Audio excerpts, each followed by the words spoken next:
Hello and welcome back to This Board Game Life. My name is Mark, and I'm with you because I realized today that I did not do a month in review for April or May. So I'm running a little behind because we're coming up on the end of June, and I forgot those other two. I think we just had a lot going on, a lot of stuff coming in, and I kind of forgot them. So here's your April 2025 month in review.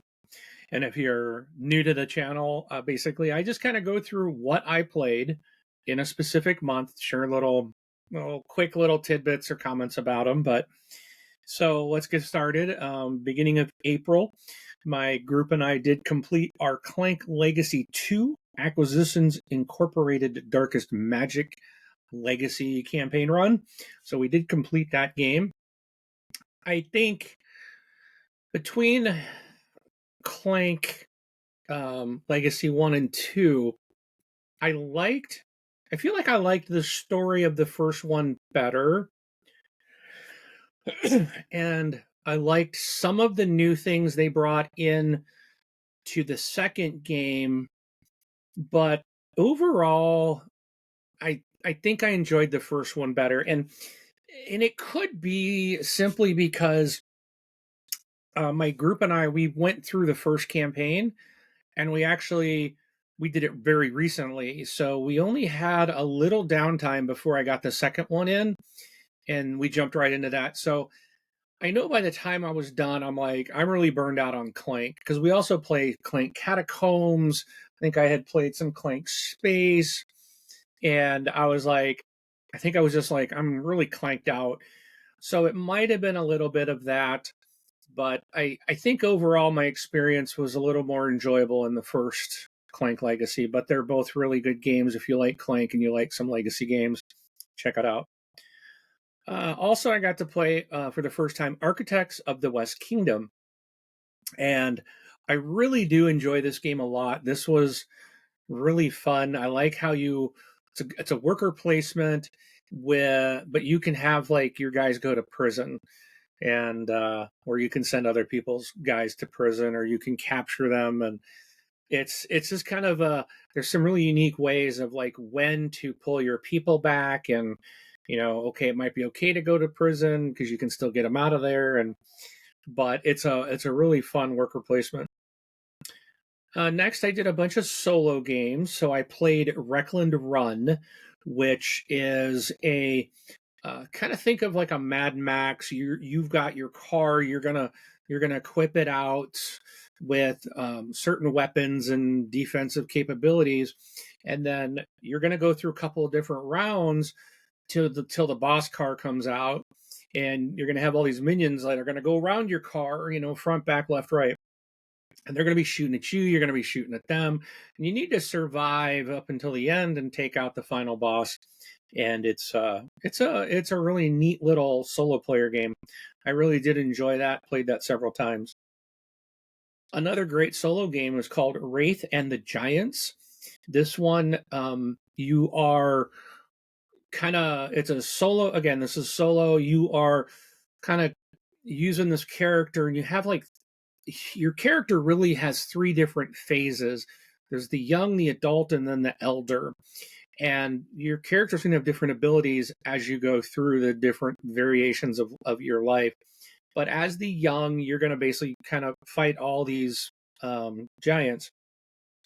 And then basically, once you've done that, you go through again, but you now are an adult, and you have your abilities change as well as the giants.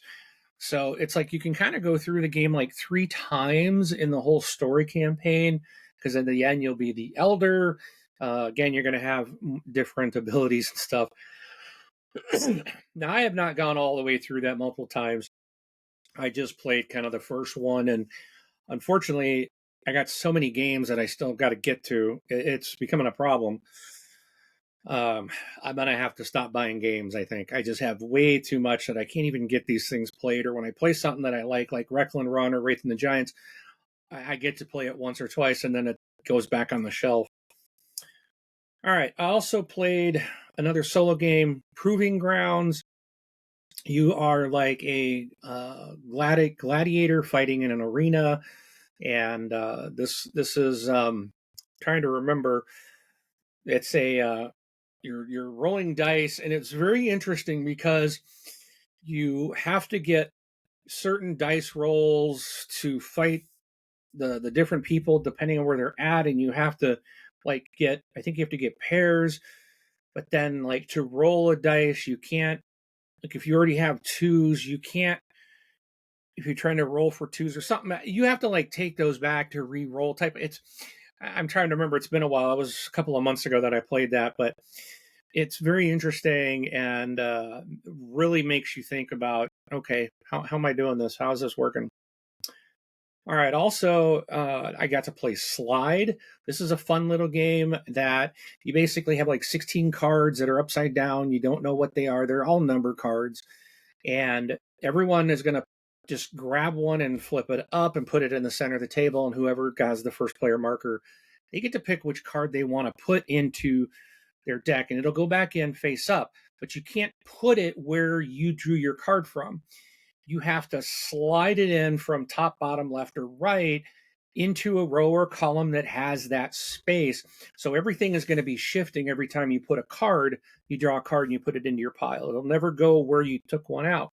So you're always having to slide and shift things. Slide, it's the name of the game, right? It's actually really fun, and I do recommend that one. Next, I played Far Away. This one, I remember the very first time I went through it, I was like, it didn't make any sense to me. I was like, I don't understand these rules. This makes no sense. And there's like 3 rules. It's like, I was like, this should be so simple. It's a small box game. It's got a small rule pamphlet. But once I played it, then it's like you're playing cards out. You're going to play, I think it's 7 cards, I believe. You play 7 cards out left to right. But then when you score the game, you score it backwards from right to left. And it's one of these that's like you have to have the resources already out going backwards to score them. So when you're playing it forward, you have to kind of think, okay, if I put this resource here when I'm scoring backwards, how's that going to help me? So you don't want to be putting like a bunch of resource requirements at the end, because you're going to flip the cards from right to left. Like, so to try to explain that is you play them out face up, left to right. At the very end of the game, they even recommend in the book, flip the cards over, okay, and then flip your first one on the right, flip it over.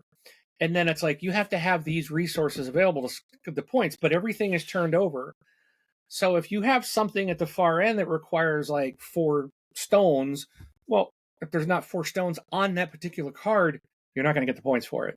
So you want to get your resources, like have like points at the far left, and make sure that you're getting those resources out in time to collect those points. So you got to think forward and backward. So it's really fun. All right, next was Moon Colony Bloodbath. This one has been a really fun for my gaming group. It's everyone's basically, your people on the moon are going to die. So it's, you want someone to go lose all their people first, and whoever has the most remaining survivors wins the game. So it's an interesting engine building, engine destruction game, because you will have to basically destroy your engine to stay alive as you progress through the game. All right, then I got introduced to Battlestar Galactica, the board game. So I never liked the TV show. I remember watching it like when it first came out. I'm like, oh, this is stupid. And everyone in this game was like, oh, that's great. And it mimics the last run, and the, was it like 2004? I think they redid that, kind of did that. They did a mini series, and then they did like 4 seasons and of the show. And everyone playing this game like knew the show, and I really didn't. And they just were talking it up. So I decided, all right, I'm going to go watch this TV series. I ended up getting hooked on it and watched the whole thing, and it's amazing. It's fantastic. And the board game is really cool because it's, especially now after I played the game and then saw the show, like how much that game really mimics the show and what they were able to do in this board game. And this game is out of print, unfortunately, and it's extremely expensive on the secondhand market. And like I've seen someone selling it for like $300 just for the base game, and not even including any of the expansions. And but Battlestar Galactica, the board game, is a fantastic game of deception, trying to figure out who are the Cylons, who are the sympathizers, and trying to meet your objectives. All right, next, I got to play Cities. I really love Cities. It's a quick game. It plays up to 4 people.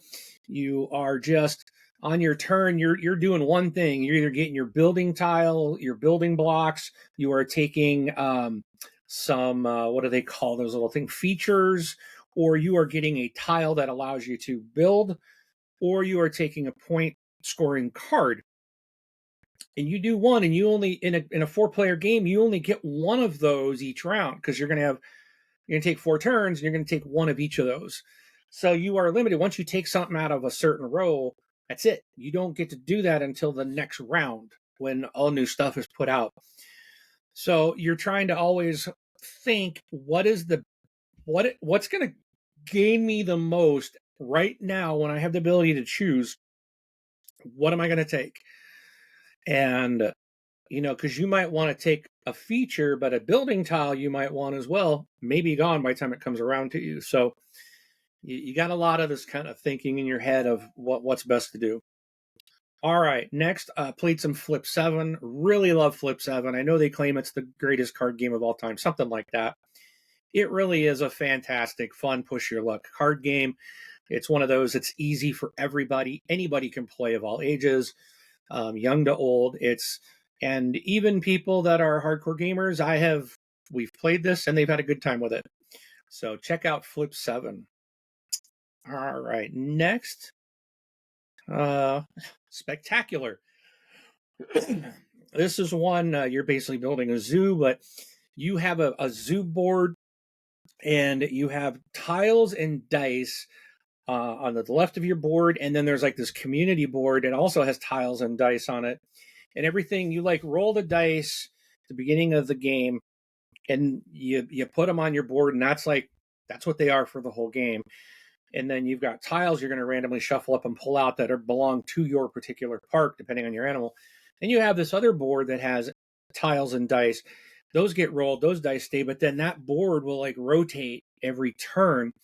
So you're going to take a tile or a dice from your left off your board every turn, and you're always going to take one off that community one that rotates around. So it's interesting. You can kind of look at like what is out there on that rotating board, and like, okay, I need that blue 6. It's not going to get here for 2 turns. Is it going to get to me? And you're kind of starting to look at what other people need, and you're like, oh, this guy might need it. He might take it. So it's really neat. I really like this game. As you're trying to maximize points in your park. You're trying to get breeding going. You're trying to get certain things, following the rules of how you're building up your park and laying the tiles, and then having that rotating community tile, if you will, that has more resources, and wondering, are you going to get what you want? And then sometimes it shows up. It's like, I don't want any of this, but you have to take something from it. So Spectacular is a fantastic game. I really, really do enjoy that a lot. All right, that takes us to the middle of the month. So now we're going to be on the second half of the month. I did get to play Orleans, or Orleans, or however you say it. I always like Orleans. But got to play that. Really do enjoy that game a lot. It is so much fun. I love that there's just so many different ways to score points, and there's a lot to the game. It can be overwhelming, but you can, when you first are going at it, you can just kind of focus on some things, and still, everyone's going to be doing something different. Everyone plays this differently, which I think is really neat. But there's always those lots of opportunities for scoring. So you never are like completely out of the game. All right. Then we played The Loop. And okay, so it's been a little bit. I kind of remember this, but I want to make sure that I'm explaining this correctly. So this one, because it reminds me of kind of some other games, but it's a cooperative time traveling strategy game where you're trying to defeat the evil Dr. Foe.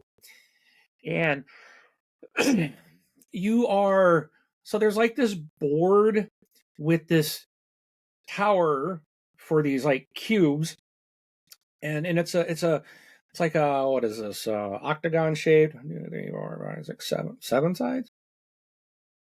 It's a seven side, whatever a seven side is, um board. And there's like missions at the bottom, and you're trying to accomplish the missions. And I think if I recall, you got to get 3 missions completed.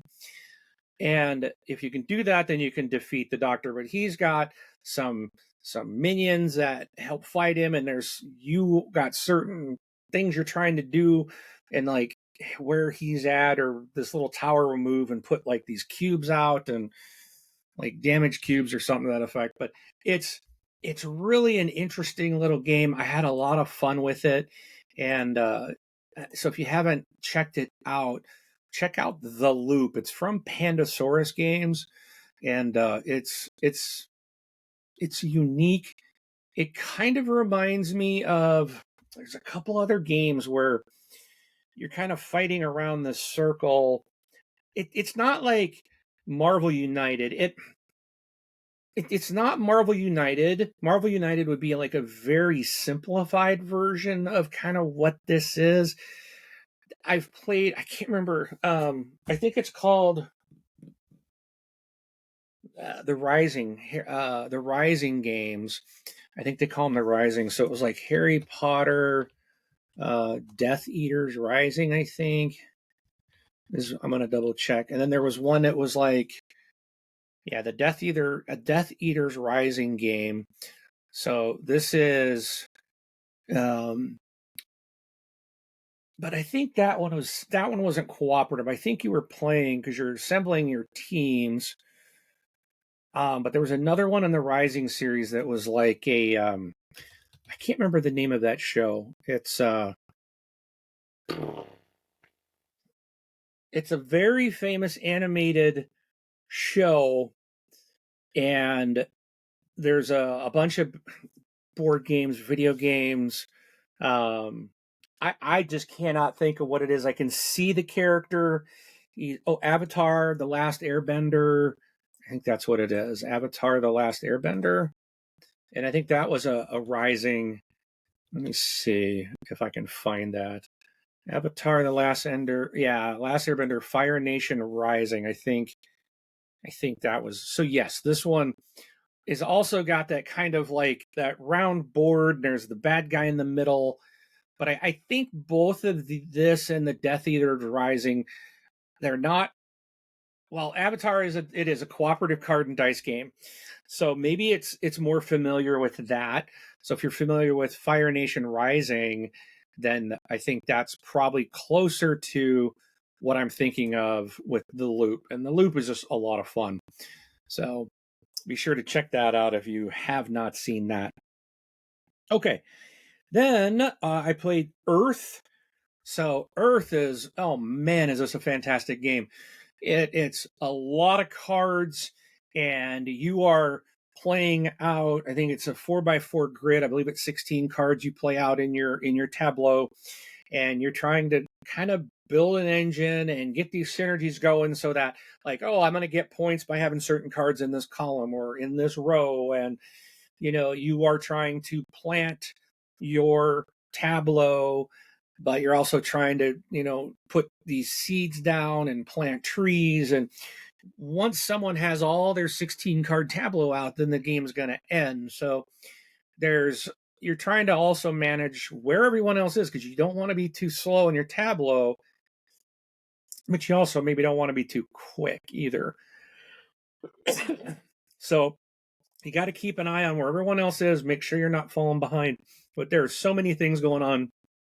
There's so many things that, like, optional quests like that everyone's trying to, like shared quests, like the first person to accomplish something gets to put a leaf out on there and claim that the most points. Then like the second person gets to do it, they get fewer points, but they're still getting points. So there's that race to kind of get those.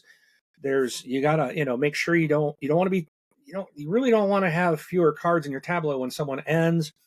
And it's there's just so much going on, and the cards are beautiful.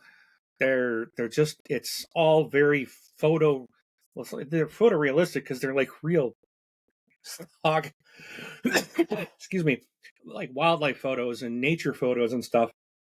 And you're kind of creating this little world, if you will, your own little biome, I think is what they call it. But it's a gorgeous game and a lot of fun. That's Earth. All right, next I got to play the Guild of Merchant excuse me, the Guild of Merchant Explorers. All right. And I remember this one. I only played it once. I just remember it kind of reminded me of Kingdom Builder, but it was different. But kind of placing your little blocks out, trying to spread out on this map. Um, I really don't remember a whole lot more than that. I remember the box being very brownish. All right, then I played Moonleap. So this is, oh, there was another name for it. So Moonleap is a reprint, reskinning of another game. And it was one that Rob taught me when I first went out to see him. And I want to say it was New Mary. Yeah, New Mary was the one that Rob and I played. But you're basically kind of moving around the board, getting your little astronauts to move into spaces that will score points. But the further they go, the more points you can get. But once the top 3 spaces are filled, like, the game ends, and you want to make sure your astronauts are in certain spots. But it's all based on dice rolls, so you're trying to determine where do I move, who do I move at what time. Fun little game, really is fun. Also played Hit. This is I'm pretty sure this is the one that was like, I think I described it as, if you've played Sorry back in the day, if you grew up like me playing Sorry, this is like a modern day Sorry game. It really is. You're moving your little pieces out of your home, you're moving them around to get into the safe spot, and you can take them out. But there's cards that you're going to use to do different things in this game, and then you got these little points. So as you're doing things, you're gaining points to buy cards out of the marketplace, which give you these abilities to do things. So it's kind of like Sorry, but with a real modern twist to it, and it's a lot of fun. I really think it's really good.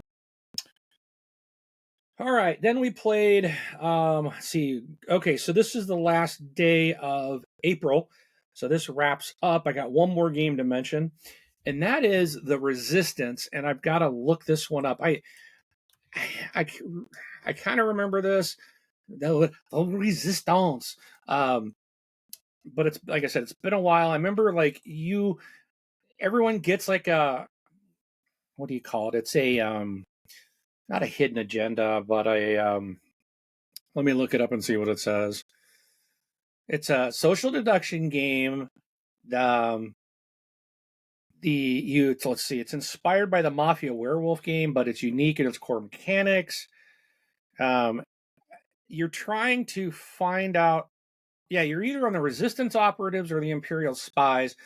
So for 3 to 5 rounds, everyone must depend on each other to carry out missions against the Empire. At the same time, they must try to deduce the other players' identities and gain their trust. So you're trying to, like, find out who's on the Resistance, who's on the spies, and as soon as a team wins 3 missions, then they've won the game. This was fun. We had a group of, I want to say 5 or 6, maybe it might have been 6. I think there were 6 of us that played this, and again, it's a pretty quick game, like 30 minutes max. And it was actually, I'm not a real big fan of social deduction games and things like that, but the Resistance actually was a lot of fun. It is an older game, came out 2009, so it's been around a while, rated a 7.2 on BGG, so it's definitely a liked game.